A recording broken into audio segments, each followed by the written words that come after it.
일어나려면 정신줄 번쩍 병들지 않은 건강한 뉴스 건강한 대화 몸에 좋은 것 뉴스 생로 병사의 비밀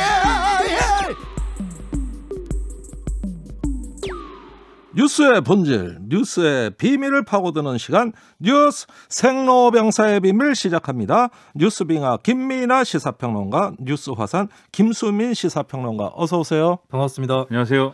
예, 날씨도 추워지고 눈이 온다는 소식도 들리는데 눈 오면은 기분이 어떨 것 같습니까? 눈이 온다면요. 예. 네, 눈이 온다라면 글쎄요. 눈이라는 것은 말이죠. 예. 그 구름에 이제 과냉각 물방울이 아니 그건 다 아는 거고 결정을 이뤄가지고 기분이 네. 어떠냐고. 기분은 이제 제 마음에도 눈이 내리고요. 예. 네, 빙하에 눈이 쌓이면 빙하는 어떻게 되는가? 빙하는 별 의미가 없는 것 같습니다. 이제. 아니 덜 외롭겠죠. 아 눈이 오면은요? 예. 눈이 오면 외로운 건 더 외롭죠. 눈이 그래요? 내리는데. 네. 아 그래요? 이상하네. 화산은 어떻습니까? 길이 밀리겠군. 이라고 걱정을 하게 되겠죠. 아, 그런데 그래요? 왜 그래서 시사적인 버스를 회피하고 전철로 간다거나 이렇게 생활 패턴이 바뀌지 않을까 싶습니다. 눈이 예. 화산 앞에서는 맥을 못 춥니다. 눈이 화산을 만나는 순간 물이 되고 눈물이 되어 예. 눈물이 강을 이루고 예. 우리 모두가 슬퍼질 수가 있습니다. 문제는 자꾸 휴화산이라는 거죠. 아 예. 좀 잠잠합니다. 예. 그 휴화산에 쌓이는 눈이 더 아름답습니다. 휴 하고 쌓이겠죠. 백두산의 기상이 느껴집니다. 네. 네. 자, 시사평론가들다운 별로 인문학적이지 않은 답변들이었습니다. 평론가 표매 발언 아닙니까? 예. 아, 뭐 우리가 또 아름다움 만들어 나가면 됩니다. 자, 화산이 준비한 첫 번째 뉴스는요?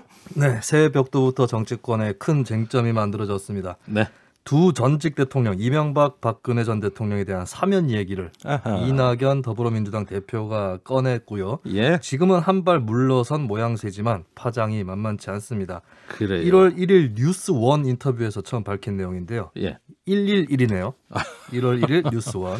아주 맘먹고 밝힌 건데 그러면. 네. 예. 여기에 대해서 민주당 지지층에서도 반발이 나오고 있는데 예. 오늘 김현정의 뉴스쇼에 출연한 안민석 민주당 의원 발언 한 대목 듣고 가시겠습니다. 네. 사과 반성 전혀 없는 전두환 씨를 사면시켜 놨더니 국민과 역사 앞에서 얼마나 이제 당당했습니까? 그러니까 만약에 사면하면은 교도소 나오자마자 첫 마디가 정의와 진실이 승리했다라고 할 텐데 그럼 국민들이 잘못한 건가요? 80 노인이 저 70이 다 된 그 여성 대통령이 지금 이 코로나가 적실거리는 감옥에서 있잖아요. 형사소송법에도 70 넘으면 불구속이 원칙이에요. 내놓는 게 원칙입니다. 형집행정지로. 예, 두 번째 음성은 누굽니까? 이재호. 국민의힘 상임 고문입니다. 아, 그렇군요. 근데 이 발언은 약간의 팩트 체크가 필요한 것이 예. 일단 불구속이 원칙이라는 거는 첫째는 없고요. 예. 두 번째 이제 형 집행정지를 고려할 사유 중에 고령이 있는데 70세 이상의 고령이 있는데 예. 이거는 고려할 수 있는 사유 중 하나인 거지 뭐 반드시 그 70세에 해당하면 형 집행정지를 해줘야 된다. 이건 아닙니다. 그건 아니고. 네. 예, 그런데 코로나까지 이제 막 끼어들었어요. 그러니까 감옥 생활하기 어렵다 이런 얘기네요. 자, 그래서 이 이야기가 나오고 지금 여야 분위기는 어떻습니까? 네, 여야 양쪽 다 분위기가 썩 좋지는 않습니다. 예. 야당 같은 경우는 사면은 문재인 대통령이 정치적으로 결단할 일이다라고 주호영 원내대표가 옛날 예. 이름이네요. 네, 이런 한 글자를 헷갈렸어요. 예. 네, 그리고 선거 목적으로 바람직하지 않다. 선거 목적으로 하는 건 바람직하지 않다라는 게 안철수 국민의당 대표 입장이고요. 예. 김종인 비상대책위원장은 대통령과 교감이 있지 않았나 생각한다. 라고 배경에 좀 의문을 제기를 했습니다. 그러니까 누가 갑자기 네. 잘해주면 이유 없이 잘해주면 의심부터 하게 됩니다. 네. 글쎄, 원래 그 국민의힘은 사면을 주장해오지 않았습니까? 거기서 여러 사람들이 주장했던 것 같은데. 그렇습니다. 당에서 공식적으로 김종인 비대위원장이 촉구를 한다거나 이러지는 않았는데 예. 당내 여러 인사들이 비박 계열 인사들까지도 그렇죠. 사면론에 서 왔었던 것이죠. 그런데 막상 제기가 되니까 좀 불쾌하게 받아들이는 그런 모습이 역력합니다. 그러면은 감옥에 있는 두 대통령 입장에선 국민의힘이 좀 서운하겠어요. 아, 도움이 안 된다고 생각을 네, 할 수도 있겠군요. 환영 성명 발표하고 빨리 저 불을 떼야지 왜 이렇게 냉랭하게 반응하느냐 이래 서운해할 수도 있는 거 아닙니까? 네, 근데 국민의힘은 또 감옥 밖의 사람들의 논리를 갖고 있는 것이기 때문에 그렇군요. 또 안쪽하고는 다를 수 있겠다라고 보여지는 거고요. 네. 그런데 이낙연 대표가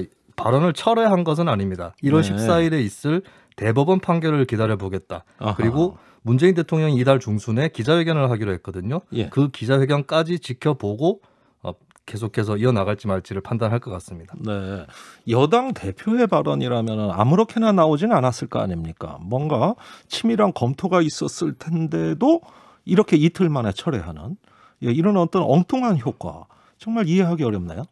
철회한 것은 아닙니다. 아, 철회는 아니고 지켜보는 것입니다. 아, 그거 아닙니까? 이게 뭐 좀 헷갈립니다. 그러니까 네. 예, 지금 민주당 입장은 어떻게 된 거예요? 그러면은 민주당 내부에서는 여러 의원들이 반대 의사를 공식적으로 표명을 하고 나섰죠. 물론 일부 박수현 전 의원이라든지 예? 서른 의원 이쪽에서는 어느 정도 또 그런 고뇌에 대해서는 이해할 만하다 이런 취지로 얘기를 하긴 했습니다만 네. 여당 내에서 특히 권리당원들이라든지 이쪽에서 굉장히 큰 반발이 불거지고 있기 때문에 네. 그대로 계속 논의를 밀고 나갈 수는 없게 된 것이죠. 아하. 이 뉴스는 이제 생하자마자 노한 사람들이 생기고 예. 병들어가는 듯하는 예. 하지만 죽은 뉴스는 아닌 아, 이달 중순까지 예. 박근혜 전 대통령 대법원 판결과 문재인 예. 대통령 기자회견까지는 지켜봐야 아는 예. 그런 뉴스라고 볼 수 있겠습니다.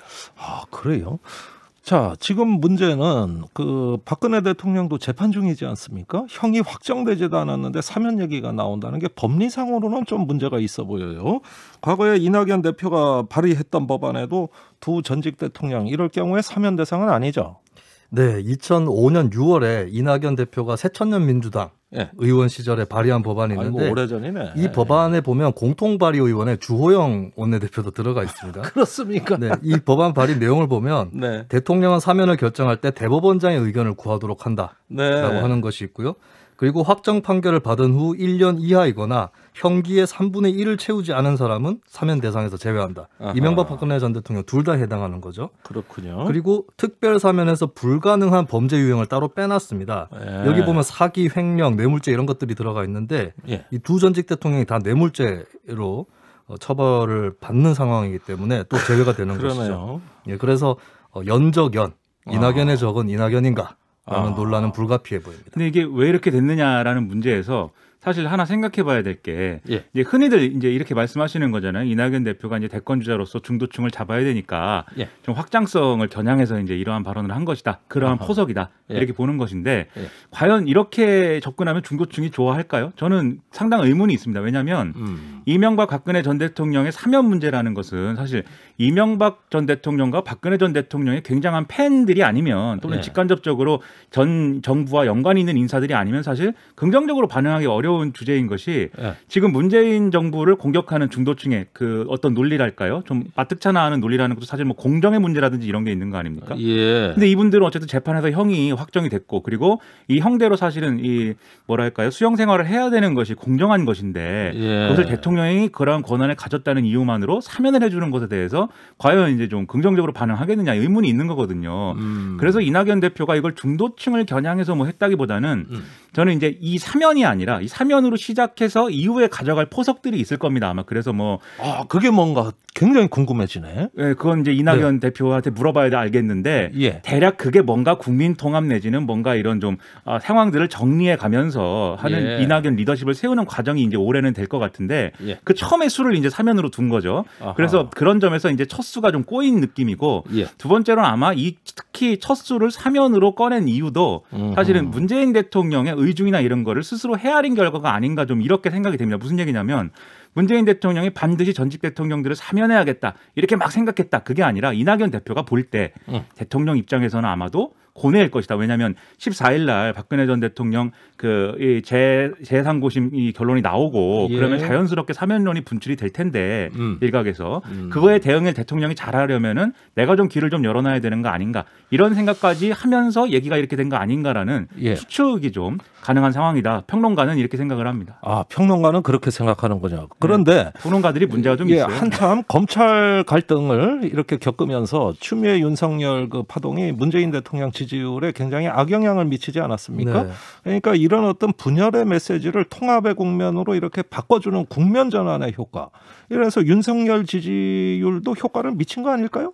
그렇습니다. 그리고 이낙연 대표 현재 지지율이 중도 확장성이 많이 막히고 있는 그런 상태입니다. 이재명 지사나 윤석열 총장에 비해서 중도 확장이 막혀 있는 그런 상태에서 둘 수 있는 포석이었다. 그러니까 옳고 그름 이걸 떠나서 정치적 효과를 봤을 때요. 그리고 이낙연 대표가 민주당 내지는 민주진영의 맏형 이미지 이런 것들을 차지하기 위해서는 좀 험한 길이라도 내가 먼저 앞장서겠다.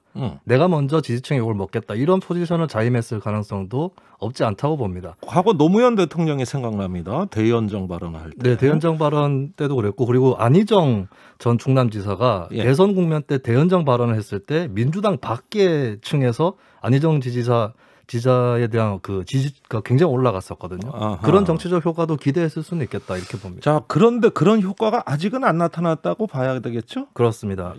아직 며칠 지나지는 않았고 그리고 나타나더라도 아마 단기간에는 오히려 지지층의 반발이 더 두드러질 것이기 때문에 효과를 기대하기는 좀 어렵겠습니다. 이낙연 대표의 사면연 발언의 대칭적인 측면에서 윤석열 지지세가 오르고 있다는 현실이 발견됩니다. 네. 자, 윤석열 지지율 왜 이렇게 오르는 거죠? 일단은 저는 이 지지율의 진짜 비밀은 최근에 뭐 지지율 조사에서 1위 한 것도 있고 2위 한 거, 3위 한 거 있고 이렇게 갈라지기 때문에 좀 다양하더라고요. 조사 방식을 전화 면접으로 하느냐, ARS로 하느냐 이것이 좌우했다 이런 관측들도 나오는데 그거는 이제 저는 조사에 국한된 표면적인 분석일 뿐이고 심층적으로 분석하자면 윤석열 지지율의 비밀은 반문과 국민의힘이다. 반문과 국민의힘. 것입니다. 어떤 얘기입니까? 윤석열 현상과 안철수 현상이 비슷하다. 이런 지적을 저도 이 자리에서 얼마 전에 했었던 것 같은데요. 다른 점이 있습니다. 안철수 현상 때는 양측으로 친박과 친노 또는 친문이라고 하는 굉장히 건재한 축들이 서 있었거든요. 그 협공을 받아서 결국에 대선 주자에서 탈락을 하고 말았죠. 윤석열 총장 같은 경우는 지난 총선 이후로 국민의힘이 참패를 하면서 그쪽 대선 주자들이 침체되거나 심지어 탈락하는 현상들이 줄지어 일어납니다. 그러니까 공백 상태였다는 거죠, 국민의힘 쪽이. 공백 상태. 그런 상황에서 국민의힘이 안 그래도 그쪽 지지자들 입장에서는 안 그래도 꿀꿀한데 누굴 미나 하고 있는데 문재인 대통령을 상대로 굉장히 맹렬하게 싸우는 듯한 보기에 따라서는 그런 윤석열 총장에게 지지세가 몰려든 것이고 대안이 됐군요. 그렇습니다. 그리고 최근에 여론조사의 추이를 보면 중도층에서 정부나 여당에 대한 지지가 굉장히 하락하고 있는 그런 추세인데 그 중도층까지 옮겨붙은 결과로 윤 총장의 지지세가 탄생을 했다라고 볼 수가 있는 거죠. 여기서 볼 수 있는 게 두 가지인데요. 첫 번째는 이 윤석열 검찰총장을 지지한다 이렇게 밝힌 그분들이 정말 마음속 깊이 윤석열 대통령의 탄생을 너무 바라서 누른 거 아니다. 이게 뭔가 그렇게 대답은 하고 싶지만 정말 마음속 깊이 이 사람을 정치인으로서 지지하는 것은 아니다. 이런 게 첫 번째고요. 두 번째는 돌고 돌아서 결국 이 문재인 정권에 반대하는 정치 세력들이 하나로 모이고 그게 시너지 효과를 내고 뭔가 모든 정치적인 과정들이 잘 됐을 때 최대치 그게 이제 지금 윤석열 총장의 지지율로 나타나고 있다. 이 두 가지를 같이 봐야 이 현상이 이해할 수 있을 것 같습니다. 그럼 여권의 독주를 균열을 시키는 어떤 촉매제로서 효과는 있겠습니다. 나중에 이게 실제 지지율이 되건 말건 말이죠. 지금 상황은 일단 그런 것이죠. 자, 그렇게 보면 올해 누구보다도 관심을 집중시킬 인물이 윤석열 총장 같습니다. 신년 운세 어떻게 전망하면 됩니까? 신년 운세를 좀 봤습니다. 정보 경찰들이 잘하는 건데. 저는 그런 경찰력에 의존하지 않고 독자적인 판단으로 신년의 힘으로 짚어봤는데요. 당분간은 정치할 거란 인상을 덜 줄 것이라고 봐요. 오늘 또 밝혀진 건데 이제 현충원 방명록에 남긴 메시지가 바른 검찰을 만들겠습니다. 국민과 함께 이런 말 다 빠졌어요. 바른 검찰만 들어갔기 때문에 내일 열심히 하겠다.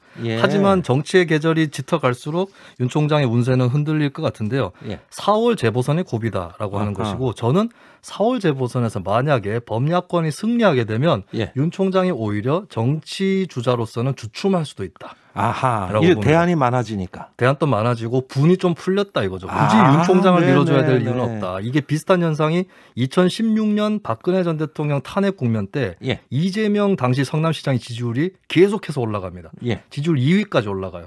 근데 국회에서 탄핵 소추안이 의결되면서 다시 떨어지기 시작합니다. 생각나네요. 탄핵 국면이니까 가장 탄핵을 직설적으로 외쳤던 이재명 시장에 대해서 지지를 계속 몰아주다가 막상 박근혜 전 대통령이 물러나는 분위기가 되니까 다시 지지율이 떨어졌다는 거죠. 그렇다면 4월 재보선에서 범야권이 승리를 하면 윤석열 총장 지지율 또 내려갈 수도 있다. 다른 주자들이 또 치고 올라올 수 있다라고 하는 거죠. 이건 참 예리한 측면을 짚어주신 것 같아요. 밥값은 했습니다. 이제부터 방송 안 해도 될 것 같습니다. 아닙니다. 마그마가 이제 분출하는 겁니다. 이제 화산을 쪼개고 이제 마그마들이. 뭐 또 거기서 마그마가. 그리고 중대한 두 번째 국면은 7월이겠죠 아무래도. 윤 총장 임기가 끝나기 때문에. 근데 이때 곧바로 정치에 입문할 수는 없을 거예요. 바로 정치권에 입문하겠다 선언을 하면 그러려고 총장 지금까지 했느냐 이런 비판이 쏟아질 거기 때문에 숨고르기를 하면서 어디 봉사활동을 간다거나 이런 행보들을 준비하지 않을까 이렇게 보여지고요. 결정적으로 11월 국민의힘이 이 11월에 내년 대선 후보를 뽑습니다. 여기에 들어갈 건지 말 건지 당 밖에서 뭐 제3지대를 꾸리든지 말든지 이런 것들을 놓고 윤 총장이 고심을 할 것으로 보입니다. 그러니까 종합하면은 윤석열 총장은 정치 안 한다. 또 정치하고 거리를 둬도 정치가 된다. 이런 인물이 돼버렸습니다. 네, 그렇습니다. 자, 두 번째 뉴스로 넘어가겠습니다. 빙하가 준비해온 소식은 뭐 어떤 비밀이 많은 소식인 것 같아요? 중대재해기업처벌법은 누구를 위하여 울립니까? 네. 누구를 위하여 울리나? 네, 그걸 도저히 모르겠습니다, 이제. 아하. 모른다 그러면 어떡합니까? 시사평론가가. 시사평론가는 모른다고 하는 것을 모른다라고 말하면서도 모르는 걸 아는 것처럼 얘기하는 게 또 시사평론가입니다. 이게 그런 점에서 탁월하신 분이 바로 뉴스빙하 아닙니까? 빙하께서 기대해 볼게요. 모른다고 할 때마다 말이 더 길어진다는 것을 알 수 있습니다. 아, 그래요? 네. 그럼 방송으로서 별로 좋은 현상은 아니에요. 속담에 있죠. 빈수레가 요란하다. 아이, 그렇게 말씀하지 마시고 그건 자기 비하입니다. 자, 정의당 원내대표 강은미 원내대표가 병원까지 실려갔어요. 지금 단식장 분위기가 점점 심각해지고 있네요. 이제 실려가서 이제 단식을 중단했는데 이제 좀 상태가 나아지면 다시 또 단식을 하겠다라고 굳이 또 주장을 하고 있다고 합니다. 그리고 이제 유가족들 있지 않습니까? 같이 단식하고 있는 이 김용균 씨 어머님하고 그다음에 이한피 씨 아버님하고 이분들은 마찬가지로 건강 상태가 안 좋다고 하는 의사의 이제 경고가 있었지만 단식을 강행하고 있는 그런 상황이고요. 강은미 원내대표가 어쨌든 지금 중단을 했기 때문에 정의당에서는 김종철 대표가 단식을 이어가겠다고 해서 지금 농성에 결합한 그런 상황입니다. 아이고. 이런 상황인데 그러면 국회에서는 어떻게 논의가 진행되고 있느냐? 법사위 법안 소위를 지난해 말에 이제 세 차례 열었지만. 예를 들면 사업주와 경영 책임자를 그러면 어떻게 처벌하겠다는 건지 뭐 징벌적 손해배상제의 기준서는 어떻게 할 것인지 또 뭐 50인 미만 사업장에 이 법을 적용하는 거에 유예 시점을 얼마나 정할지 이게 본격적인 쟁점이 되는 것인데 이런 건 하나도 얘기를 하지 못한 상황이어서 그래요. 분명히 1월 임시국회 안에 처리하겠다고 김태년 원내대표가 얘기했음에도 불구하고 이게 8일이거든요. 과연 되겠느냐. 소위에 올라가는 날 법안 소위에. 의문이다. 이런 생각입니다. 자, 그러는 과정에 반발도 점점 커지고 있어요. 그 국민 여론조사는 당연히 입법에 찬성이지만 중소기업들, 자영업자들까지도 이 법에 대한 우려를 표명하고 나섰죠. 그렇습니다. 이 중소기업계가 이제 계속해서 반발을 하고 있는 것인데 공개적으로 입장을 발표한 내용을 보면은요. 지금 원하청 구조 그리고 열악한 자금 사정 이런 것 때문에 이 중소기업들이 모든 사고의 접점에 지금 있을 수밖에 없는 구조다. 지금 하청 기업으로서 또는 열악한 어떤 환경에서 일을 떠맡고 있는 입장으로서 사실은 산재의 대부분을 사실은 중소기업들이 이제 중소기업들이 담당하고 있는 사업장에서 일어날 수밖에 없는 구조가 있는데 거기다가 또 중소기업의 99%가 오너를 대표로 두고 있는 상황이기 때문에 사업주가 최소 2년 이상의 징역을 이제 선고받게 되면 그것은 중소기업 입장에서는 사업을 하지 말라는 거나 다름이 없다. 이렇게 주장을 하고 있습니다. 그렇기 때문에 굳이 중대재해기업법을 만들겠다라면은 사업주 의무를 명확히 구체화해서 이것들을 의무를 다했다고 할 경우에는 처벌하지 말 것. 이걸 주장하고 있고요. 그다음에 사업주를 굳이 처벌해야겠다면 반복적인 사망 사고라든지 이렇게 좀 특수한 경우에 한정해달라 이렇게 주장을 하고 있고 그다음에 징역의 이 문제에 있어서도 지금 징역에 대해서 하한 규정을 이제 갖고 있는 법인데 이것을 상한 규정으로 대체해달라 즉 일정 이상은 선고하지 않는 것으로 해달라 바꿔달라 이렇게 주장하고 있습니다. 아니 지금 국회 제출된 정의당 법안에도 의무를 다하지 않은 사업주를 처벌하는 걸로 돼 있는데 동어반복 같아 보이는데 그 차이가 뭔지 조금 더 자세히 좀 살펴볼 필요가 있겠습니다. 자영업자들 반발도 잇따르고 있나요?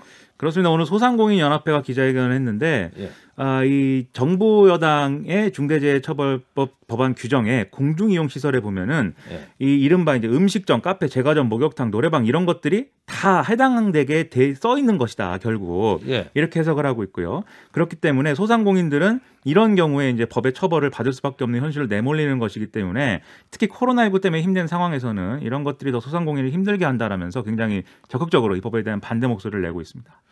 자, 중소기업이나 자영업자들의 처벌이 문제냐, 노동자가 안전하게 일할 권리, 그 새로운 어떤 시민권이 문제냐, 이런 면에서 전혀 다른 접근의 두 가지 관점을 보고 있는 것 같습니다. 뭔가 절충할 수 있는 방법이 없을까요?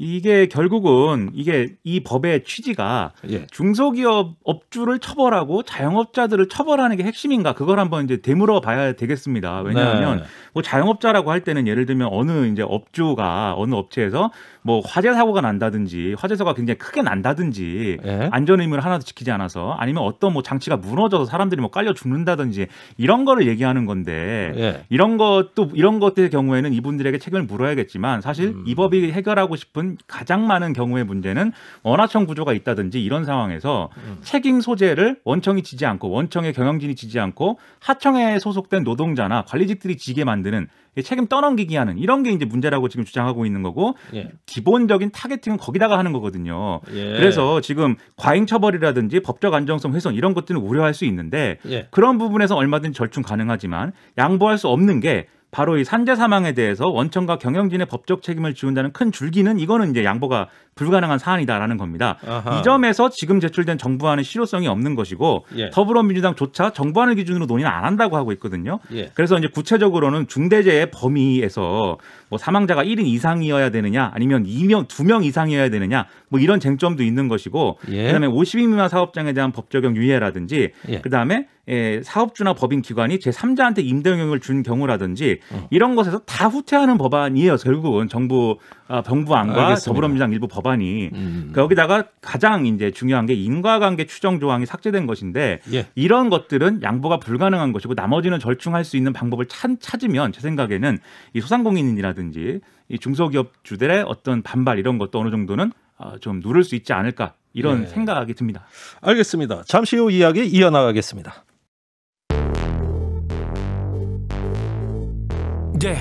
왜 뉴스는 태어나기만 하면 병이 들고 망가지는지, 그 뉴스를 병들게 만들고 있는 건 도대체 누군지, 병들지 않는 뉴스를 원하고 있지 그게 누구든지. 그래서 우리는 김종대 목소리를 듣지. 뉴스의 새로운 현상, 뉴스의 생로병사, 뉴스의 새로운 현상, 뉴스의 생로병사, 뉴스 생로병사의 비밀. 빙하가 준비한 세 번째 뉴스, 어떤 뉴스입니까? 백신 뉴스의 비밀, 끝날 때까지는 시작된 것조차 아니다. 끝날 때까지 끝난 게 아니라는 말은 들어봤어도 끝날 때까지 시작된 것도 아니다. 말이 좀 묘합니다. 끝날 때쯤에 시작이 돼서 바로 끝납니까? 좋습니다. 하나씩 짚어보죠. 2월 말부터 우리도 백신 접종 시작됩니까? 그렇습니다. 방역당국이 고위험 의료기관 종사자하고 요양병원 등의 집단시설에 계신 어르신부터 접종을 시작할 예정이고 명단 파악과 사전 준비를 진행 중이다 이렇게 밝혔고요. 또 아스트라제네카가 오늘 식약처에 허가를 신청했기 때문에 좀 여러 가지 접종 일정이 빨라질 수 있다. 지금 그런 일정을 만들어가고 있다. 이렇게 밝힌 상황이고 곧 아마 세부 계획안을 발표할 예정이다라고 지금 얘기를 하고 있습니다. 일단 반가운 소식입니다. 희망적이기도 하고요. 자, 그런데 다른 나라들 접종은 이미 활발하게 시작이 됐죠? 이 세계적으로 한 1,200만 명 넘는 사람들이 지금 접종이 된 걸로 파악이 되고 있는데 이렇게 보면 많은 숫자지만 또 WHO 집계에 의하면 확진자의 세계적인 확진자 규모는 8,300만 명을 넘었거든요. 그래서 아직은 이제 턱없이 부족한 수준이다라고 볼 수가 있는데 그렇군요. 이걸 나라별로 나눠보면 또 문제의 심각성이 드러납니다. 가장 많이 백신 접종한 나라는 중국이고 지난해 말 기준 450만 명 정도가 맞았는데 이건 아시다시피 백신의 어떤 효능이나 이런 거에 대해서 논란이 좀 있죠. 중국의 경우에는. 시노백 백신을 얘기하는 것 같습니다. 그렇죠. 그리고 2등이 미국인데 하루 평균 20만 넘게 접종이 되고 있어서 지금까지 420만 명 이상 접종을 한 상황이고요. 3위가 이스라엘 109만 명 정도가 접종을 했고 이거 여긴 많이 했네. 그렇죠. 4위가 영국인데 이제 94만여 명 정도가 접종한 상황입니다. 그 외에 이제 러시아, 독일, 이탈리아, 캐나다 순인데 프랑스가 특이하게 한 500여 명 정도 접종을 한 상황에서 거의 접종이 안 되고 있는. 프랑스는 아예 사각지대에 내몰렸습니까? 이 나라가 특히 백신에 대한 불신이 심하다는 얘기는 들어봤는데 그래서 그런가 모르겠네요. 그래서 대통령도 확진이 됐는가 봅니다. 예, 대통령까지 확진됐습니다. 이스라엘 같은 나라는 뭐 인구 대비하면 굉장히 빠르네요. 세계에서 제일 빠르다 이런 평가이고 예. 언론의 이제 표현에 의하면 지금 전쟁처럼 접종이 진행되고 있다. 전쟁같이 한다. 역시 이스라엘 국가의 특성이 드러나네요. 그렇죠. 뭔가 생존이 절실한 이런 국가 아니겠습니까? 이 점에서 우리도 사실은 생존을 위해서는 뭐든지 할 수 있는 우리의 자세가 있기 때문에 백신 국면, 접종 국면에 들어가면 우리의 사실은 백신의 수용성 이런 것들에 대한 의문이 있지만 제가 볼 때는 백신 접종은 생각보다 우리나라는 잘 될 것이다라는 생각을 좀 갖고 있습니다. 예, 아무래도 백신에 대한 신뢰도도 높을 것 같고요. 또 방역에 성공했듯이 백신 접종에도 그 시민 정신이 이어질 것 같습니다. 자, 전체적으로는 진도가 빠르지 않습니다. 그런데 끝날 때까지 시작된 것도 아니다. 이런 말의 비밀의 뜻은 뭡니까? 일단 지금 이게 백신 물량이 여러모로 초기 물량이 딸리다 보니까 세계 각국에서 꼼수 접종 이런 것까지 동원하고 있는 상황입니다. 꼼수 접종 어떤 꼼수입니까?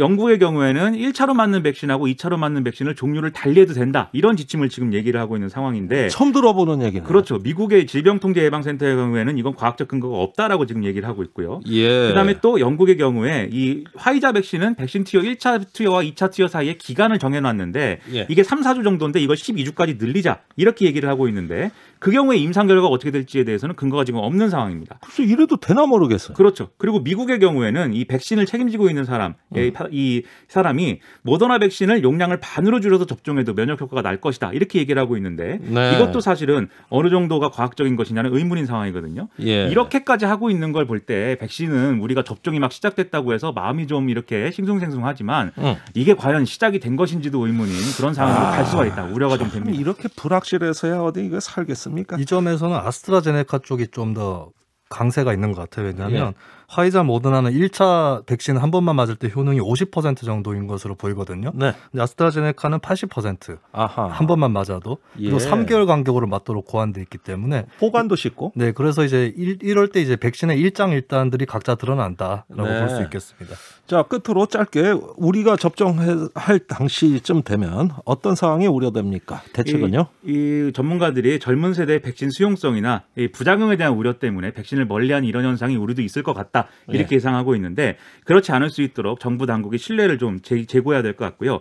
그리고 일부 인도에서 아스트라제네카 백신의 자국 생산분 제공을 코백스 퍼실리티에 납품을 늦춘다는 얘기도 나와서 물량 문제가 좀 있을 것 같은데 이것도 계약을 다른 회사랑 잘해서 극복을 해야겠습니다. 뉴스 생로병사의 비밀은 여기까지입니다. 뉴스 화상 김수민, 뉴스빙하 김민아 두 분 수고 많으셨습니다.